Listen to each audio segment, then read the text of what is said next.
Hello students, welcome in Oxford Malwa Academy Higher Secondary School, and I am your English teacher Satish Sirkal, and today we will understand the some question answers of the chapter The Diamond Necklace. आज हम लोग question answer समझेंगे और पढ़ेंगे। First question मैं शुरू करता हूँ। Was Mathilde dissatisfied with her life? क्या मैथिल्ड अपने जीवन से खुश थी या नाराज़ थी? इसके बारे में बताना अपने को। एक बार फिर पढ़ते हैं इसको।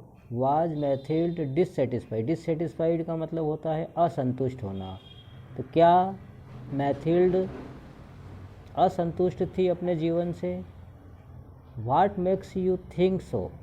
और आप ऐसा क्यों सोचते हैं?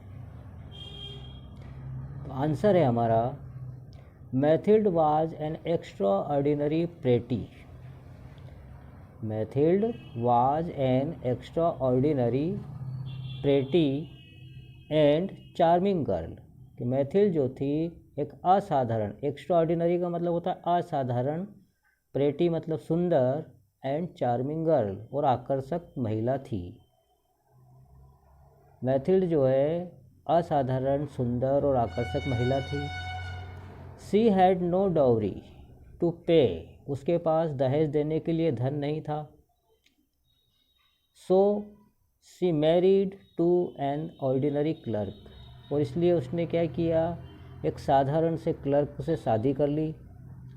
She had no means to fulfill her desires, उसके पास उसकी इच्छाओं को पूरा करने के लिए कोई साधन नहीं थे। मीन्स मतलब होता है साधन, तो उससे उसकी इच्छा को पूरी करने के लिए उसके पास कोई साधन नहीं थे।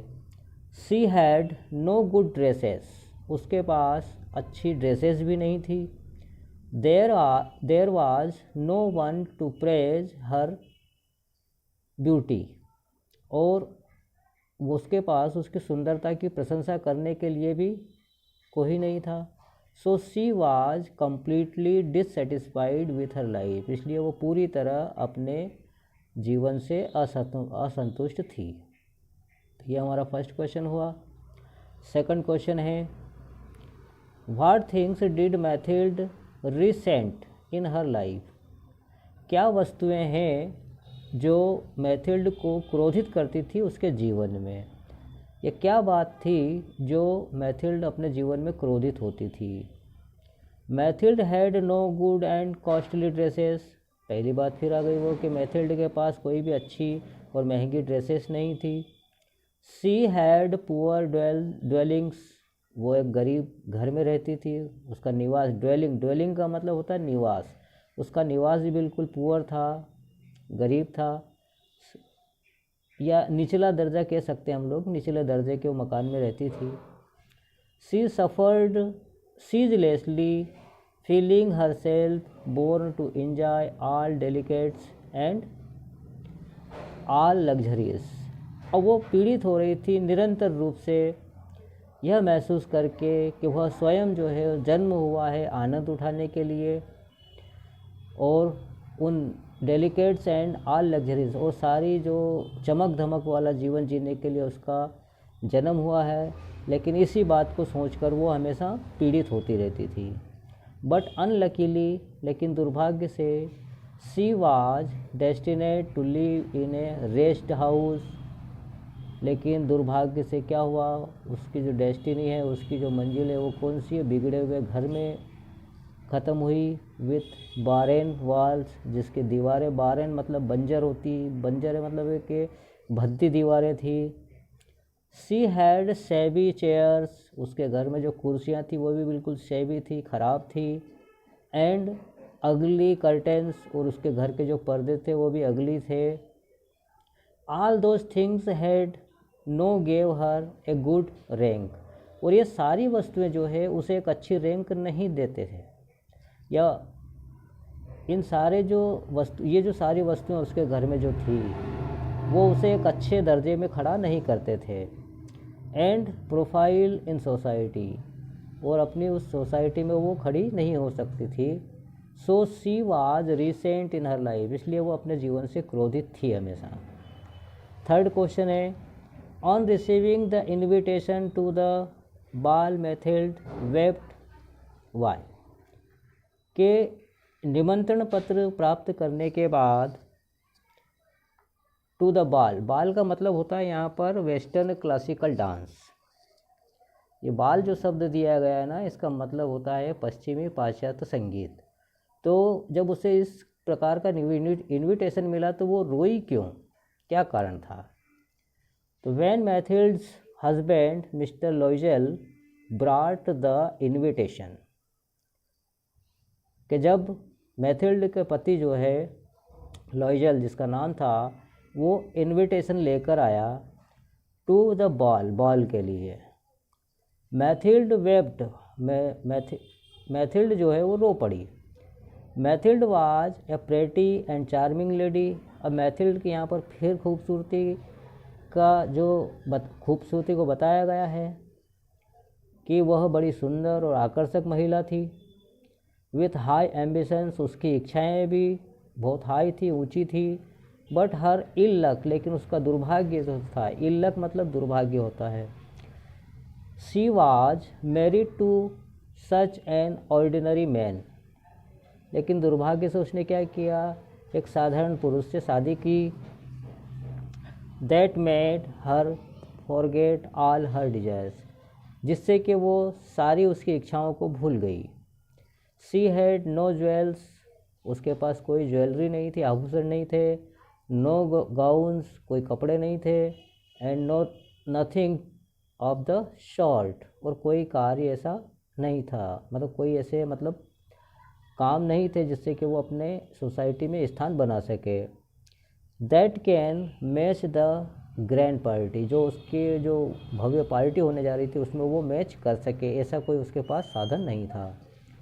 So she wept in extremely, और इस प्रकार वो रोई बहुत अत्यधिक रूप से। फ्रस्ट्रेशन मतलब दुखी होकर वो बहुत ज़्यादा वो रोई थी। इसके बाद में 5th नंबर का क्वेश्चन है हमारा,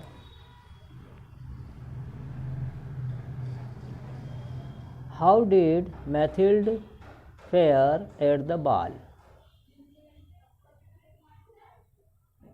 क्वेश्चन एक बार फिर से पढ़ते हैं हम लोग, how did Mathilde fair at the बाल, कि उस नृत्य के जो सभा थी, नृत्य सभा थी, उसने उसमें किस प्रकार आनंद उठाया या किस प्रकार उसको इंजॉय किया। तो एट द पार्टी, पार्टी पर madam Loisel was a great success. अब वो जैसे ही वो पार्टी में गई थी तो मैडम जो लॉयजेल थी वो बड़ी सफलतम साबित हुई। She was prettier than any other woman, वो मतलब बहुत ज़्यादा सुंदर थी दूसरी महिलाओं से प्रेजेंट जो वहाँ पर उपस्थित थी। शी वाज एलिगेंट, वो बड़ी शिष्ट थी। ग्रेसफुल, सुंदर थी। एंड स्माइलिंग, और हंसने वाली थी। एंड फील्ड विथ जॉय, और आनंद से भरी हुई थी। Everyone was attracted to her, हर कोई उससे आकर्षित हुआ। And wished to be familiar, और उससे परिचय करने की इच्छा जाहिर की विथ हर, उसके साथ। The attaches of the cabinet विशेष, अब वहाँ का जो कैबिनेट था वो भी उससे अटैच हो गया, मतलब प्रभावित हो गया। टू डांस विथ हर, उसके साथ डांस करने के लिए। Even the minister himself was attracted, और वहाँ का जो मिनिस्टर था उस क्लब का, उस पार्टी का जो मुखिया था, वो भी उसके साथ अट्रैक्टेड हो गया, मतलब आकर्षित हो गया। She fared well more than she had thought for, उसने इतना आनंद उठाया जितना कि उसने सोचा भी नहीं था। तो इस प्रकार यहाँ पर उसने इस फेयरवेल का, यही इन्हें उस डांस का फ़ायदा उठाया। नेक्स्ट क्वेश्चन है हमारा, इसको देखते हैं 7th नंबर का। What efforts did Loisel make to find the necklace, कि क्या क्या प्रयास किए लाइजोल ने उस नेकलेस को ढूंढने के। It was really very shocking, कि यह वास्तव में बहुत खतरनाक झटका था। फॉर देम, उनके लिए, टू लॉज द नेकलेस, जो नेकलेस खो देते हैं। They looked among the Mathilde skirt pocket, उन्होंने उसके लॉकेट को मैथिल्ड के पॉकेट में देखा। They found the necklace everywhere, उन्होंने खोजा उस नेकलेस को हर कहीं, everywhere. He followed the cab, वो वापस केब में गए जहाँ पर वो डांस करने गए थे। He went around the minister's house, वो मिनिस्टर के घर के तरफ गए ढूंढने के लिए। He went to the police headquarters, वो पुलिस हेडक्वार्टर्स भी गए। To the newspaper offices, to officer reward, और न्यूज़पेपर के ऑफिस में भी गए। टू ऑफर रिवार्ड, यानी कि पुरस्कार, के उस जैसे खोए हुए नेकलेस को वापस दे देंगे तो पुरस्कार दिया जाएगा, तो इस प्रकार से वो ऑफर किया उन्होंने, reward.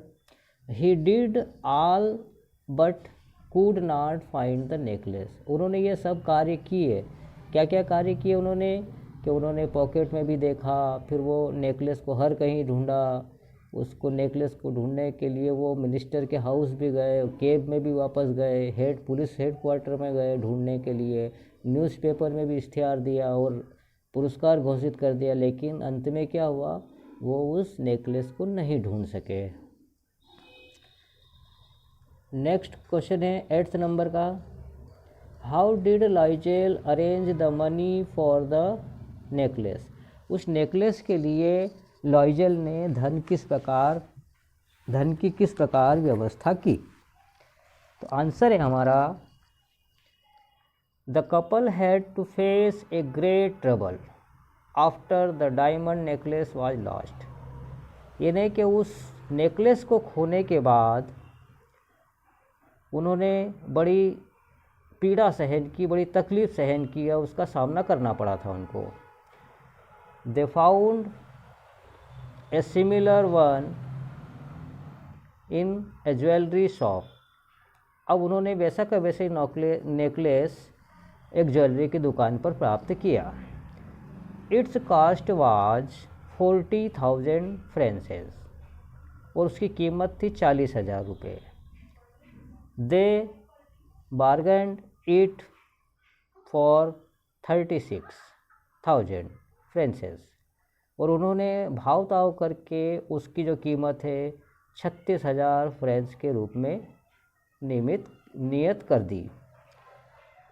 लाइजेल had 18,000 francs his father had left for him, Loisel के पास 18,000 फ्रेंचेस थे जो उसके पिता उसके लिए छोड़ कर गए थे। द रेस्ट 18,000, और बचे हुए 18,000 French he had to borrow from here and there on high percentage interest, उसने कुछ 18,000 रुपये यहाँ से वहाँ से ऊंचे ब्याज दर पर लिए। इन दिस वे, इस प्रकार से, he could manage the cost of the necklace, इस प्रकार उस नेकलेस की कीमत उन्होंने अदा की। नेक्स्ट क्वेश्चन है हमारा, उसको देखते हैं। How did Mathilde and Loisel repay the cost of the necklace, how did Mathilde and Loisel repay the cost of the necklace, कि किस प्रकार से या कैसे मैथिल्ड ने और लॉइजेल ने उस नेकलेस की कीमत चुकाई। तो आंसर है हमारा, the arrangement of the money for the necklace proved to be a ruin of the rest there life, कि इस धन की व्यवस्था ने साबित कर दिया, नेकलेस की व्यवस्था जो यहाँ पर धन की जो व्यवस्था की उन्होंने नेकलेस के लिए, उसने साबित कर दिया उनकी बर्बादी को, of the rest of their life, उनके बचे हुए जीवन को क्या कर दिया, बर्बाद कर दिया। यही कह सकते हैं कि उनकी जो व्यवस्था धन की हुई, उसके बाद का उनका जीवन बिल्कुल बेकार सा जीने लगे थे वो। दे डिसमिस्ड देयर सर्वेंट्स, उन्होंने अपने नौकरों की छुट्टी कर दी। चेंज देयर लॉजिंग, अपना निवास भी बदल दिया उन्होंने। एंड रेंटेड ए गैरेज, और एक गैरेज में वो किराए से रहने लगे। अंडर द रूफ, उस छत के नीचे। मैथिल्ड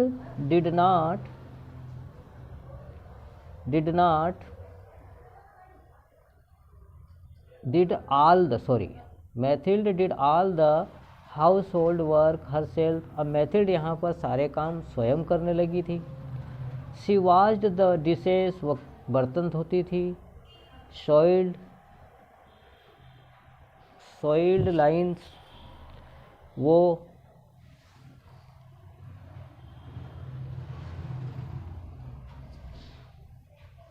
अपने जो उनकी जो शर्ट है सॉइलेड लाइनेन, वो शर्ट जो है उसकी शर्ट को जो है खुद धोती थी। एंड डिश क्लॉथ्स, और कपड़े भी वो खुद धोती थी। सी कैरीड वाटर, वो पानी भी स्वयं लाती थी।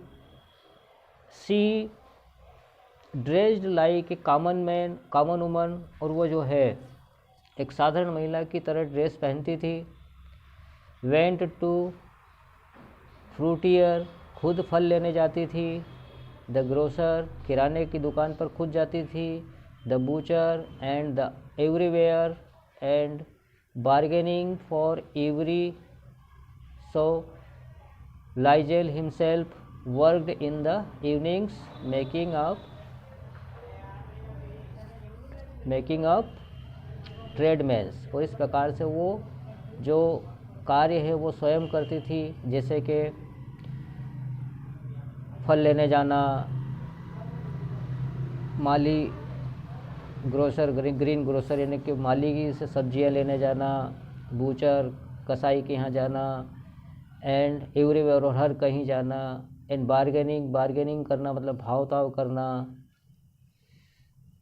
और हर काम वो अब खुद करने लगी थी। Account and late, tradesmen's account and late at the night often copied manuscript for 5 सोल्स ए पेज, और वो रोज़ जो है कॉपी करती थी कि कितना धन बचाया उसने और कितना खर्च किया। It took 10 years for them to compensate the loss, और उसने 10 वर्ष लिए इस भुगतान को करने के लिए। अब 10th नंबर का क्वेश्चन है हमारा, उसको देखते हैं। What change did the ordeal of repaying bring about in Mathilde, कि क्या बदलाव लेके आए वो ordeal of the repaying bring about in Mathilde, यानी मैथिल्ड के जीवन में वो नेकलेस क्या बदलाव लेके आया, उसके बारे में हम लोग पढ़ते हैं।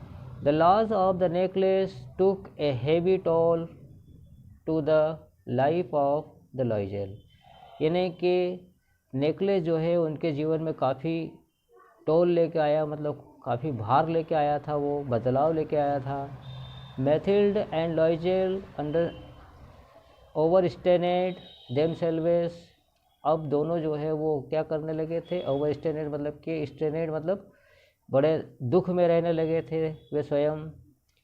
एज ए रिजल्ट, और परिणाम के रूप में दे ग्रेव ओल्ड प्रीमेच्योरली मतलब वो बड़े हुए एक प्रीमेच्योरली यानी कि उपयुक्त रूप में। स्पेशली खास तौर पर Mathilde had become the woman of impoverished का मतलब होता है कि कुछ बदलाव वाली महिला बन गई थी वो, हाउस होल्ड घरेलू बन गई थी वो। She looked strong and rough with frowsy, और वो जो है अब ऐसी दिखाई पड़ती थी बिल्कुल स्ट्रांग मतलब कि तेज तराट खतरनाक, एंड रफ और भद्दी, विथ फ्रोजी हेयर, यानी उसके बाल भी अब बिल्कुल बेकार हो गए थे। स्कर्ट्स, उसकी जो स्कर्ट्स है वो भी बेकार हो गई थी। एस्क एंड रेड हैंड्स, और उसके जो लाल हाथ थे। She talked loud washing on the floor, वह ज़ोर से जो है बात करती थी तेज़ आवाज़ में, वॉशिंग ये धोकर, कपड़े फर्श धोकर, विथ ग्रेट विशेष ऑफ वाटर, उस पानी के शीशेस ऑफ वाटर, पानी को गिराती थी। She lost all her beauty and charm in due course, और वो जो है सारी उसकी जो सुंदरता है वो खो दी थी उसने, आकर्षण उसने खो दिया था। तो इस प्रकार अपना ये बी सेक्शन के क्वेश्चन आंसर हुए। अब सी सेक्शन के क्वेश्चन आंसर अपन नेक्स्ट वीडियो में करेंगे। Okay, have a nice day.